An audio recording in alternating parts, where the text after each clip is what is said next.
الحمد لله رب العالمين والصلاة والسلام على سيد المرسلين أما بعد فأعوذ بالله من الشيطان الرجيم بسم الله الرحمن الرحيم الذين يظنون أنهم ملاقو ربهم وأنهم إليه راجعون صدق الله العلي العظيم الصلاة والسلام عليك يا رسول الله وعلى آلك وأصحابك يا حبيب الله. محترم سامعین السلام علیکم ورحمۃ اللہ وبرکاتہ. پارہ پہلا الف لام میم، سورہ دوسری البقرہ، آیت نمبر 46. الذین یظنون ملاقو ربی، الذین یظنون انہم ملاقو ربہم وانہم الیہ راجعون. ملاقات کے بارے میں کچھ باتیں میں نے عرض کی ہیں. ایک دو روایات اللہ عز و جل کے دیدار، اللہ عز و جل سے ملاقات کے بارے میں. تفسیر جلالین کی جو شرح اردو ہے، تفسیر مصباحین، اس کی جلد اول صفحہ نمبر 172 اور 73، والیوم 1 پیج نمبر 172 اینڈ 173، اس پر یہ روایت موجود ہے. آپ بھی سماعت فرمائیں. بڑی ہی پیاری روایات ہیں دونوں. حضرت عبادہ بن صامت رضی اللہ عنہ روایت کرتے ہیں کہ رسول اکرم صلی اللہ علیہ وآلہ وسلم نے ارشاد فرمایا، جو شخص اللہ تعالیٰ کی ملاقات کو پسند کرتا ہے اللہ تعالیٰ بھی اس کی ملاقات کو پسند کرتا ہے، اور جو شخص اللہ تعالیٰ کی ملاقات کو پسند نہیں کرتا اللہ عز و جل بھی اس کی ملاقات کو پسند نہیں کرتا. یہ سن کر حضرت ام المومنین عائشہ صدیقہ رضی اللہ تعالی عنہا، یا کوئی اور ام المومنین میں سے کوئی اور ہیں، روایت میں اس طریقے سے ہے، عرض کی انہوں نے کہ یا رسول اللہ علیہ السلام، اللہ عز و جل کی ملاقات کو پسند کرنا یہ تو مرنے کے بعد ہے، اور ہم موت کو ناپسند کرتے ہیں. انہیں ان کی بولنے کا، ان کے عرض کرنے کا خلاصہ اس طریقے سے تھا. انہوں نے عرض کی کہ موت تو ہم سب کو ناپسند ہے، کون چاہے گا مرنا. یہ دنیا داروں کی طرف سے انہوں نے عرض کر دی کہ دنیا میں ایسے لوگ ہیں جو لمبی زندگی چاہتے ہیں نا، بہت ہیں، کچھ تو مرنا ہی نہیں چاہتے، یہیں پر رہنا ہے، آخرت میں ہی رہنا ہے، یہاں دنیا میں ہی رہنا، آخرت کی کوئی فکر نہیں. تو انہوں نے عرض کی حضور اکرم صلی اللہ علیہ وسلم نے ارشاد فرمایا، ایسی بات نہیں ہے کہ میں نے یہاں پر جو کہا ارشاد فرمایا تو مرنے سے کہا. بات یہ ہے کہ مومن جو ہوتا ہے جب وہ اس کی موت کا وقت قریب آتا ہے، جب اس کا آخری وقت، جیسے کہ سکرات کا عالم جسے ہم کہتے ہیں، ایسے میں یعنی بالکل آخری وقت میں اسے اس بات کی خوشخبری دی جاتی ہے کہ اللہ اس سے راضی ہے اور اسے بزرگ رکھتا ہے، چنانچہ وہ اس چیز سے جو اس کے آگے آنے والی، یعنی اب مر جاؤں گا، مرنے کے بعد کیا ملے گا؟ اللہ، جب اللہ راضی ہے تو کیا ہے؟ ثواب ہے، اجر ہے، اور اس سے بڑھ کر پھر آخرت میں اللہ عز و جل سے ملاقات ہے، اللہ کے دیدار ہے. یہ خوشی جو اسے ملنے والی ہوتی ہے، تو موت اس پر آسان، موت کی فکر ہی، اب مرنے کی تیاری اور اللہ سے ملاقات کی جو خوشی ہوتی ہے، اس لیے وہ اللہ عز و جل سے ملاقات کو پسند فرماتا ہے. اور اللہ تعالیٰ بھی اس بندے کی بزرگی، اس کے ایمان، اس کی نیک اعمال اور اس کی اللہ سے محبت کی بنا پر اللہ عز و جل بھی اس سے ملاقات کو پسند فرماتا ہے. سبحان اللہ. تو یہ جو وقت ہوتا ہے نا، یہ چلیے حدیث بات پوری کرتے ہیں، اس کے بعد کچھ باتیں عرض کروں گا. اور اسی طریقے سے بعد میں میرے آقا صلی اللہ علیہ وسلم فرماتے ہیں کہ کافر جو ہوتا ہے اسے جان کنی کا جو آخری وقت جو ہوتا ہے اسے یہ بتا دیا جاتا ہے کہ تیرے اب جو ہے تیرا آخری وقت ہے، اور عذاب اور سزائیں تیرے لیے تیار ہیں.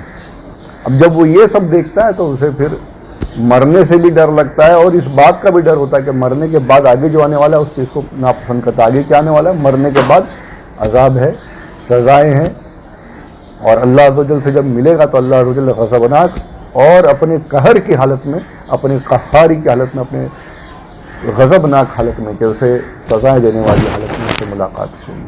تب وہ اللہ سے ملنے سے ڈرتا ہے.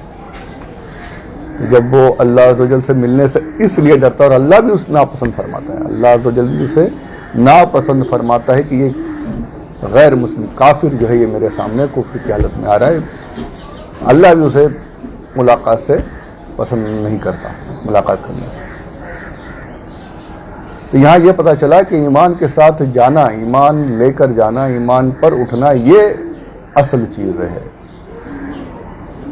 اور مومنین جو ہوتے ہیں نا، ایک حدیث پاک میں بڑا پیارا میرے آقا صلی اللہ علیہ وسلم ارشاد فرماتے ہیں کہ الموت تحفۃ المومن، موت جو مومن کے لیے تحفہ ہے۔ تو تحفہ یہ ایمان والا تو ہوتا ہے کہ جلدی سے یہاں سے نکلوں، قبر میں میرے آقا صلی اللہ علیہ وآلہ وسلم کی زیارت ہوگی، آخرت میں اللہ عز و جل کا دیدار ہوگا، ملاقات ہوگی، اس سے بڑھ کر اور کیا چاہیے؟ دنیا میں کیا رہنا ہے؟ دنیا میں کب تک رہنا ہے؟ جب تک جوانی تب تک ٹھیک ٹھاک، اور جب بڑھاپا آئے تو پھر وہ حال ہو جاتا ہے کہ بستر پر غلاظت ہو رہی ہے، حالت خراب ہو جاتی ہے، حالت بری ہو جاتی ہے، کتنا رہ لیں گے؟ چاہے کروڑوں اربوں ہوں، اور جب اللہ عز و جل نے وہ اصل نعمت تندرستی چھین لی، بڑھاپا آ جاتا، پھر چلنے سے محتاجی، بیٹھنے سے محتاجی، کھایا تک نہیں جاتا، لوگوں کے ایسے حال ہو گئے کہ نگلا تک نہیں جاتا، کھانا نوالا تک نگل نہیں سکتے۔ ہائے پیسہ، ہائے پیسہ، ہائے دنیا کرتے ہیں سب، میں بھی کرتا ہوں، یہ نہیں کہ میں بہت کنارہ کش ہو گیا، ایسا میں بھی دن رات لگا ہوا ہوں کام کرنے، سب لگے ہوئے ہیں۔ اب اللہ جی نے نواز دے، فارغ الباقیہ عطا فرما دے، وہ الگ بات ہے۔ تو یہ کر کے ہم کتنا کر لیں گے یار؟ آخرت کی فکر ختم ہو گئی ہے۔ جب فکر نہیں تو پھر مرنے سے ڈر لگتا ہے، اللہ سے ملاقات سے ڈر لگتا ہے نا، کہ مرنے کے بعد کیا ہوگا، کیسے جائیں گے، اللہ تو جل کیسے ملتے۔ یہ میرے آقا نے وہی ترغیب دی کہ آخرت کی تیاری کرو، مرنا ہے سب کو یقین ہے، جو یقین نہیں رکھے مرنا نہیں ہوتا تو بیوقوف ہے۔ سب سے اس سے بڑی سچائی تو کوئی کسی کے سامنے کوئی بول ہی نہیں سکتا، مرنا تو سب کو ہے۔ کل من علیہا فان، قرآن پاک نے بھی ارشاد فرما دیا، جو کچھ ہے سب فنا ہونے والا ہے۔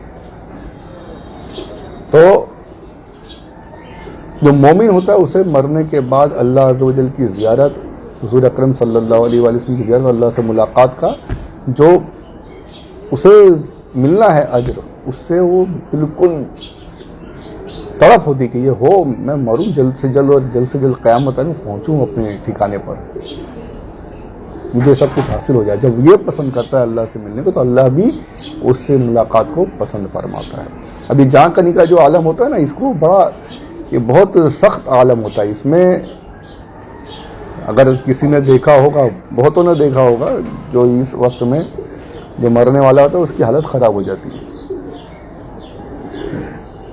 نکل باتیں، بہکی باتیں، اور کیا کچھ وہ لوگ بولتے رہتے ہیں، یعنی صحیح طریقے سے ہوش کی باتیں ہی نہیں ہو پاتی، ہوش زائل ہو جاتا ہے۔ پھر فرشتے باقاعدہ نظر آتے ہیں انہیں آخرت میں نظر آنے لگتے ہیں۔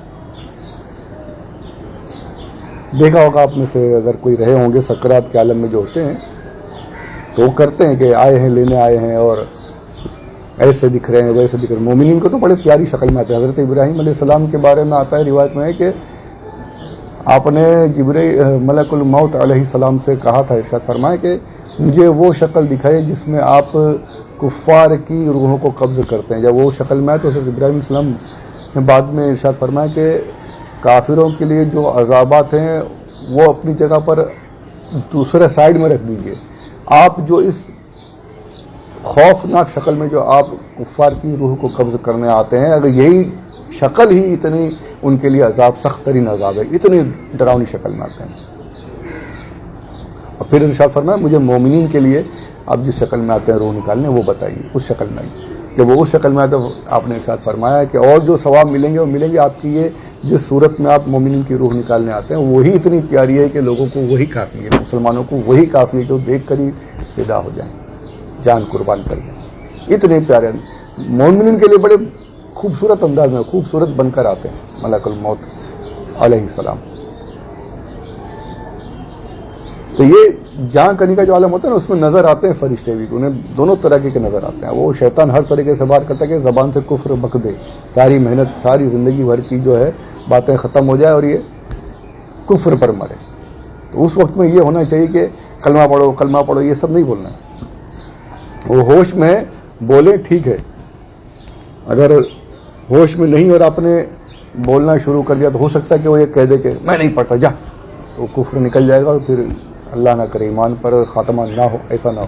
تو طریقہ یہ ہے کہ جب تک یہ ہوش میں ٹھیک ہے، اور اگر نہیں پڑھ پا رہے تو کرنا یہ کہ اس کے بازو میں بیٹھ کر آپ کو پڑھنا ہے، کلمہ زور زور سے آپ پڑھیے، تاکہ وہ اگر زبان سے بول سکتا ہے تو وہ بھی دہرا دے، نہیں بول سکتا تو کم سے کم سنتے ہوئے ایمان پر خاتمہ نصیب ہو جائے۔ اس بات کا دھیان رکھنا، کیونکہ وہ جانکاری میں تکلیفیں ہوتی ہیں، وہ کچھ بھی بک سکتے ہیں، کچھ بھی بول سکتے ہیں، ایسا دھیان رکھنا۔ اللہ ہم سب کے لیے موت کی سکرات کی تکلیفوں کو آسان فرمائے۔ حضور اکرم صلی اللہ علیہ وسلم خود دعائیں فرماتے تھے، سرکار کے لیے کیا تکلیف، سرکار اپنی امتیوں کو سکھانے کے لیے اللہم حوّن علیہ سکرات الموت، یہ دعا وغیرہ پڑھا کرتے تھے، اللہ مجھ پر موت کی سختی کو آسان کر دے۔ تو یہ ایک اللہ سب کے لیے، ہم سب کے لیے موت کی سختیوں کو، سکرات کو آسان فرما دے آسانی سے، اور کاش سرکار صلی اللہ علیہ وسلم کی زیارت ہوتے ہوئے، کلمہ پاک پڑھتے ہوئے ایمان کے ساتھ اس دنیا سے جائیں، اللہ ایسی موت عطا فرمائے، آمین بجاہ نبی الامین صلی اللہ علیہ وسلم۔ تو یہ ہوئی ایک روایت۔ اس کے بعد بڑی پیاری ایک دوسری روایت ہے، اسی تفسیر مصباحین میں ہے، اسی صفحے پر۔ حضور اکرم صلی اللہ علیہ وسلم ارشاد فرماتے ہیں کہ کیا میں تمہیں وہ بات نہیں بتاؤں جو قیامت کے دن اللہ عز و جل سب سے پہلے اپنے بندوں سے ارشاد فرمائے گا، اور کیا وہ بات نہیں بتاؤں جو سب سے پہلے بندے اپنے رب سے عرض کریں گے؟ صحابہ نے عرض کی یا رسول اللہ ضرور بتائیے، آپ ارشاد فرمائیے۔ تو ارشاد فرماتے ہیں کہ قیامت کا دن ہوگا اور اللہ عز و جل اپنے بندوں سے ارشاد فرمائے گا کیا تم میری ملاقات کو پسند کرتے تھے؟ بندے عرض کریں گے یا رب بے شک ہم تیری ملاقات کو پسند فرماتے تھے، تجھ سے ملنا چاہتے تھے۔ اللہ عز و جل ارشاد فرمائے گا تم مجھ سے کیوں ملنا چاہتے تھے، میری ملاقات کو کیوں پسند کرتے تھے؟ تو بندے عرض کریں گے یا اللہ ہم تجھ سے اس لیے ملنا چاہتے تھے، تیری ملاقات کو اس لیے پسند کرتے تھے کہ ہمیں یقین تھا کہ تو ہمارے گناہوں کو معاف کر دے گا، ہماری خطاؤں کو درگزر فرما دے گا، ہم پر رحم فرمائے گا، اپنی رحمانی کے صدقے میں ہمیں جہنم سے نجات عطا فرما کر جنت میں داخل کرے گا، ہمیں اس بات کا یقین تھا، ہم اس یقین کی بنا پر تیری ملاقات کو پسند فرما دیتے۔ پروردگار ارشاد فرمائے گا کہ جاؤ تم سب پر میری رحمت، میری مغفرت تم سب پر واجب ہو گئی ہے۔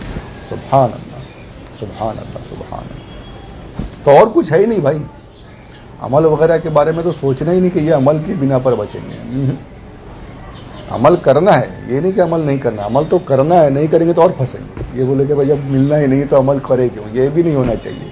عمل تو کرنا ہے پر عمل پر بھروسہ نہیں، وہ نہیں کہ میں یہ نماز کے ذریعے سے چلا جاؤں گا، روزے کے ذریعے سے جنت میں داخل ہو جاؤں گا، حج کے ذریعے سے، ارے یہاں تک کہ شہید ہونے والا بھی اگر یہ سوچ لے کہ میں جان دے کر کے جنت، وہ بھی پھنس جائے گا۔ تو کرنا یہ ہے کہ ہر طرح کا عمل جو کچھ ہو سکے سب کچھ نیک اعمال کرنے ہیں ایمان کے ساتھ، اور امید یہی کہ اللہ اپنی رحمت کے صدقے میں مجھے جنت میں داخل فرما دے گا، یہ امید رکھتے ہوئے کرنا۔ تو ایسی امید رکھتے ہوئے زندہ رہنا ہے اور چلنے کی تیاری۔ بس یار اس سے بڑا اور کر ہو کیا سکتا ہے کہ اللہ عز و جل کی زیارت نصیب ہو جائے، اللہ عز و جل سے ملاقات ہو جائے، حضور اکرم صلی اللہ علیہ وآلہ وسلم کی خدمت میں حاضر ہو جائے، اس سے بڑھ کر اور ہو کیا سکتا ہے؟ تو وہی کرنا ہے انشاءاللہ، یہ امید رکھتے ہوئے چلنے کی تیاری کرنی۔ یہاں سے فٹافٹ، یہ ویٹنگ روم ہے بھائی، ٹرین آنے والی ہے، ویٹنگ روم کو کوئی گھر نہیں بناتا۔ ٹرین لیٹ ہو گئی، ٹرین کا وقت ہو رہا ہے، آ رہی ہے، جب تک کہ ویٹنگ روم میں آرام کر لو تھوڑی دیر کے لیے، رک جاؤ وہاں پہ۔ گھر نہیں بناتے وہاں پہ، سامان ہم اگر کھول کر کے سامان باندھ کے ریڈی رہتے ہیں کہ آئیے اور بیٹھ کے چلے، تو بس یہ ویٹنگ روم ہے دنیا۔ کبھی بھی ٹرین آنے والی ہے، اپنا بھی نمبر لگنے والا ہے، اللہ اچھے سے ہمارا نمبر لگائے، تندرستی کے ساتھ، محتاجی کے بغیر ایمان کے ساتھ چلے جائیں، کسی کو تکلیف نہ دیں، نہ گھر والوں کو، نہ پڑوسیوں کو، آرام سے جائیں، پڑھتے کلمہ پڑھتے ہوئے۔ اللہ اچھی موت سب کو نصیب فرمائے اور اپنی زیارت سے، اپنی ملاقات سے ہم سب کو مشرف فرمائے، آمین آمین یا رب العالمین، جاہ نبی الامین صلی اللہ علیہ وسلم، وما علینا الا البلاغ المبین۔ چینل سبسکرائب کریں، لوگوں تک شیئر کریں، اپنے لیے، میرے لیے ثواب جاریہ کا سبب بنیں۔ السلام علیکم ورحمۃ اللہ۔